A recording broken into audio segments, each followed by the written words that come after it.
Happy Sunday, Sis Olga. Mag-ano kami, church time kami ngayon, guys.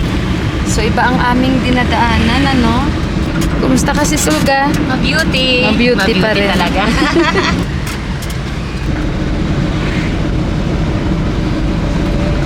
Hinatid niya kami sa loob ng church. Ayan, dito na tayo. Hindi pa naman nag-start. Namaste! Ano na? Anong na?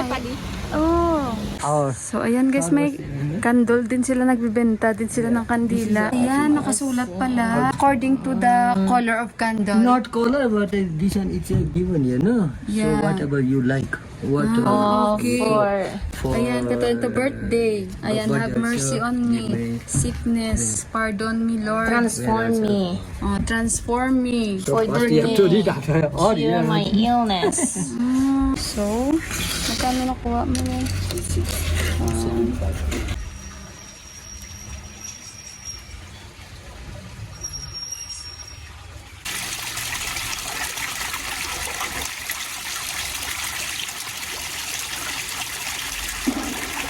Aking damit.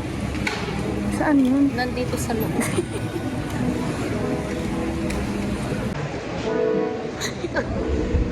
Happy Sunday! So guys, tapos na kami. Tapos na yung mass. Naglalakad-lakad kami dito ni Sis Olga. Punta kami sa Pinoy Resto. So ayun guys, see you na lang doon.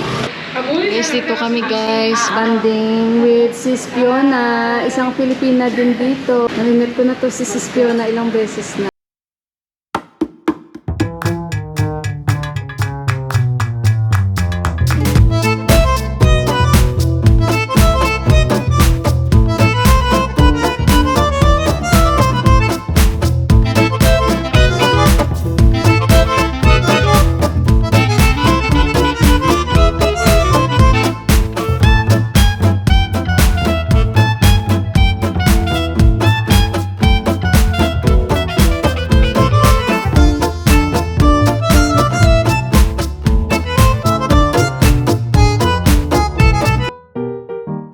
Kain tayo ng halo guys. Tikman natin yung halo-halo.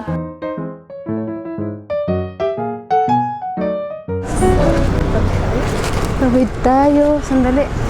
Naglalakad kami guys. Oh, nakapayong. Ang init kasi. So, tapos na kami doon. May pupuntahan tayong isang Pilipina. Papakilala sa atin ni Sis Fiona. So, ang mga Pilipina from Nepal naglalakad. Nagchika-chika about sa mga buhay-buhay. Tawid daw tayo.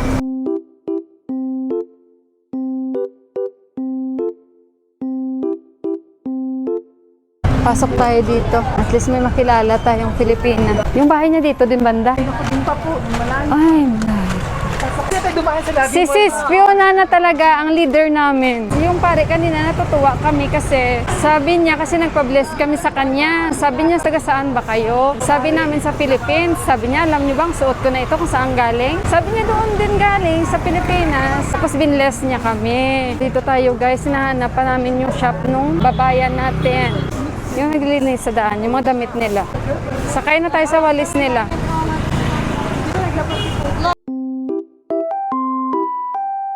So guys, parang Divisoria din itong pinupuntahan namin. Dami rin pala dito.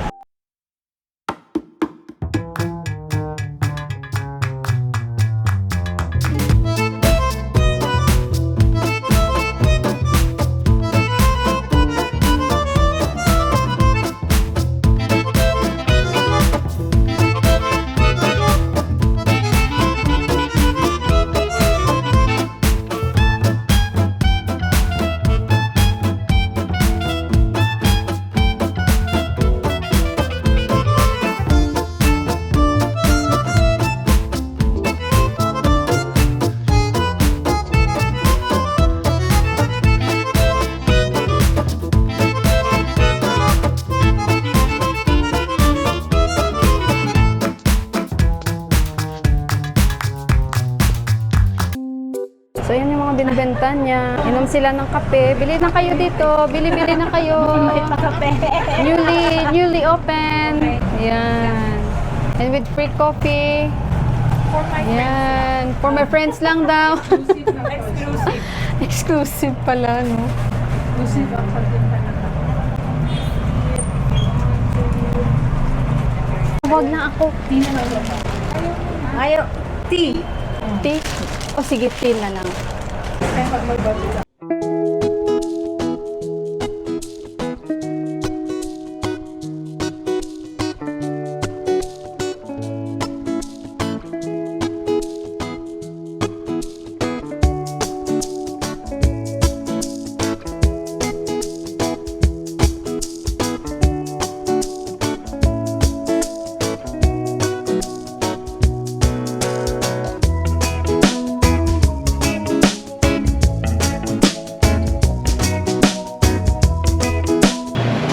So guys, ayan, visit na kayo dito sa may Pandasaan. Ikaw na lang magsabi. Sa may Golden Temple po. Before yung Golden Temple, may kanto. So, dapat nandito kayo sa... Iisa na nga lang open na Right, sige, sige. Kaya nga. Ubusin na. Pilipino talaga, no? May galing ng US, may galing ng Thailand. O, mix-mix yan. Mix-mix. Kaya may galing ng Qatar. May galing ng... Meron ng Pilipinas? Meron din siya dito, oh, wala pang, pa. pang Okay, bata. soon.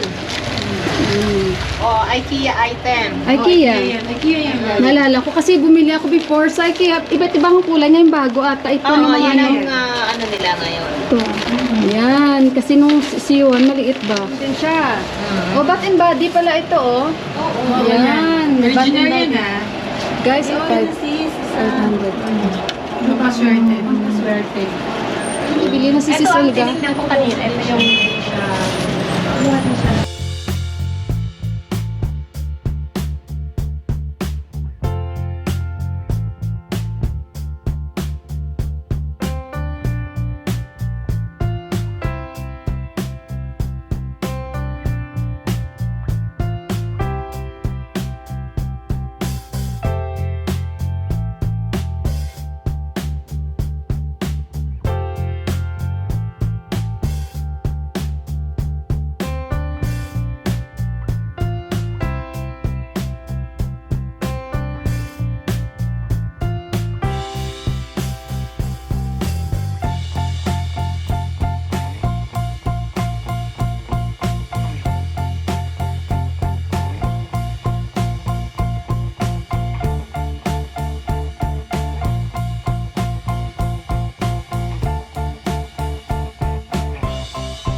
So guys, pauwi na kami.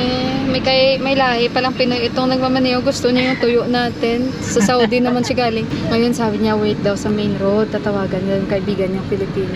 Ang saya ng aming linggo ni Sis Olga. Nagala kami kung saan-saan. Mamaya guys, tingnan nyo, napabili pa ako ng beer. Natatawa ako kay Deepak. Yaunday na. Oh, yan. 8 वर्ष भइसक्यो होइन? Oh. Nakausap namin siya ng Nepali. Siya kinakausap niya kami English. Nagre-reply ito Nepali. Ngayon mag-Nepali kami. Ani kati barsha Saudi basni. 5 वर्ष Oh, 5 years. Panch. 5 years, tama? Panch barsha? Ora. Oh. Wow, 5 years daw siya sa Saudi. Ang ganda ng bahay na to. Kakaiba. Yung kanyang dingding na style. Grabe, dikit-dikit yung mga bahay dito. Nag-shortcut kasi siya. Kaya nahinay lang siya kasi nga yung sa mapa niya ba. Ani chora choricha? छोराछोरी छ Kati barsha? Tinatanong namin kung ilan yung छोरा anak छ niya. 12 वर्षको Bara. Ani chori? छोरै छ अर्को 2 महिनाको Dui may 2 Uy. महिना Dui may na Oh, maliit pa pala. Maliit pa. Oh, may baby pa siya. Dalawa anak niya. यहाँदेखि मेरो 2टा श्रीमती हो Dalawa anak niya, babae, lalaki. मेरो 2टा श्रीमती हो Dui tas rimate. Oh, Ju- long hair. Haba ng Wow! buhok. Dalawa ang anak niyang babae? And then, dalawa asawa niya. 2टा हो Mama! Ora! Oh! Guys! Cha. 4 Char. May... Ani second wife? Duita. Second wife 2टा No problem? No problem Oh! Good, ha? First wife Love marriage? First wife Arranged marriage? Love marriage Oh, second wife? Also love marriage Love marriage. Very love. Pugyo!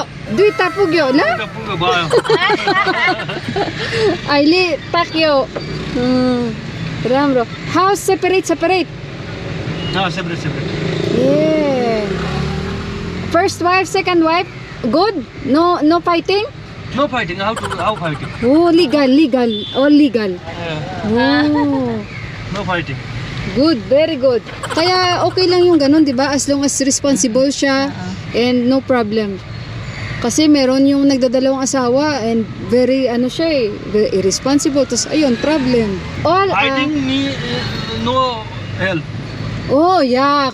If No- hindi no naman fighting. hindi siya nagtutulong means problem No yun. fighting, no problem. But you provide, 50-50. but you provide. 50, yeah, me provide 50-50, no problem. At least tax nag siya. Every day where you go home, second wife or first wife? Me, I don't know. It depends where you want to go home. No problem. Where No are problem. they? One wife have village. First, second wife in Kathmandu. Yun. So guys, ayan, may nakilala kami ha, dalawang asawa niya, pero sabi nga niya, problem lang pag hindi ako nag-help. Pero wala naman kaming problema. O, diba? Sis Olga? Yes. 50-50 down. 50-50. 50 sa first wife, 50 sa second wife. Ayan. This your taxi?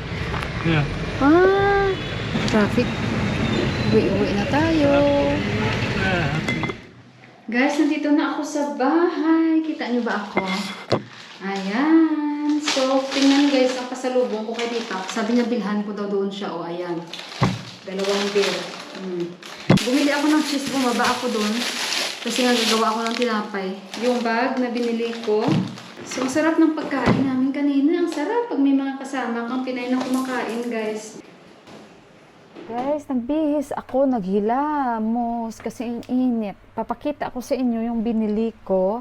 Galing ito ng Bangkok kasi yung mga binibenta ni Kabayan, parang nagta-travel daw siya at namimili ng mga binibenta niya. So, iba't ibang klase ang mga binibenta niya. So, nagustuhan ko siya guys kasi unang-una, wala akong ganitong bag. Ito kasi nagustuhan ko siya kasi hindi siya yung makikita mo dito lagi kasi walang mga ganito na klaseng bags na binibenta. Congratulations sa bagong bukas ng shop mo. Kay Sis Luisa, I think yung name niya and yung location sa Golden Mandir.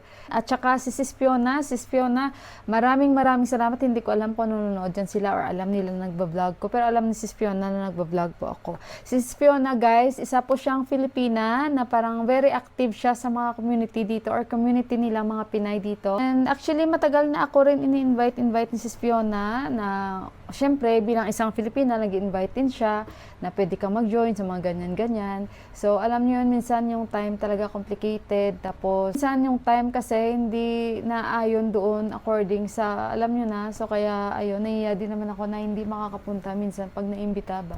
So hopefully kung may mga events, makaka-join din tayo. Tingnan natin. So ayun guys, 800 rupees lang naman. So ayan, why not bilhin natin, di ba? At mukhang maganda naman siya. Si Deepak guys, nasa baba. Andyan yung kanyang BFF. Dumaan dito and kababata niya talaga yan. Actually madami yan sila magkakaibigan guys eh. Science siya and supplier yan sila sa sila yung may pinakamalaking parang nagsusupply dito sa buong Kathmandu guys, sa mga kada flower shop guys. So ayan, medyo napagod din naman ako dahil medyo mainit-init kanina at naglakad kami. Mahaba din naman kanina yung paglalakad namin pero sa video fast forward ko lang kasi syempre wala naman kayo makikita talaga masyado and first time kong makapunta sa area na yun. And syempre thankful din ako dahil today nakapagsimba kami ni Sis Olga and unplanned actually kanina yung pagkikita or pagkain namin sa Pinoy Resto. Ayun guys, nakita kami actually sa church and ayun, kanina medyo nagkalituhan pa kasi nga nagsabi na si Sis Fiona na after ng church or after ng mass magkita doon, mag-usap yun. Tapos kami ni Sis Olga dumiretso na rin kami doon, parang nag-ano na siguro ba na blanco-blanco na. Nagkasalubungan kami sa Cebu Fiesta guys, kumain kami doon and it so happens si Sis Fiona papunta din siya doon, so parang nagkasalubungan kami kasi kamali pa kami ng daan ni Sis Olga, parang napaikot kami pero parang nagkasalubungan lang din kami ni Sis Fiona. So masarap lang din yung feeling na kumakain kasama mo rin yung mga kalahi mo, mga kababayan kasi parang wala lang, pare-pareho din kayo makakarelate sa mga kinakain nyo. nyo, di ba? And syempre, kwentuhan ng buhay namin dito. And mga pare-pareho kaming lumalaban when it comes kung buhay lang talaga dito ang pag-uusap. Maganda din yung preach ni Father kanina. Ang sarap din sa pakiramdam na na-bless tayo.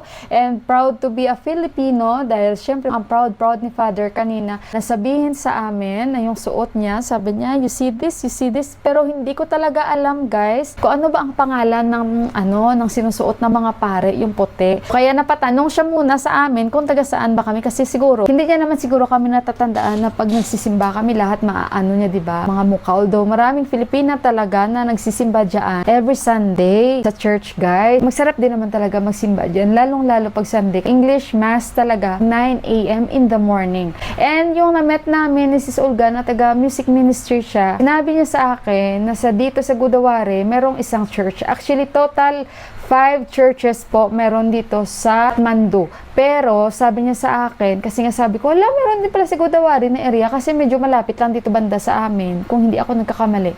So, sabi ko, why not itry ko magsimba? Sabi niya, pero hindi, every Saturday at Nepali lang. Ang mayroon lang talaga na English Mass, eto, dito lang talaga, sa may Jalwakil. Jalwakil, tama ba ako? Basta yun. So, again, guys, dito ko na i-end yung aking vlog. Bababa muna ako dahil, syempre, nakakaya naman dun sa bisita ni Deepak na si Anil, guys. Ka-close din namin yan. So, magchika-chika muna ako doon na. And maraming salamat again sa pagbigay niyo oras para lang mapanood ulit itong vlog ko. And again, thank you so much. God bless us all and I love you. Bye, guys!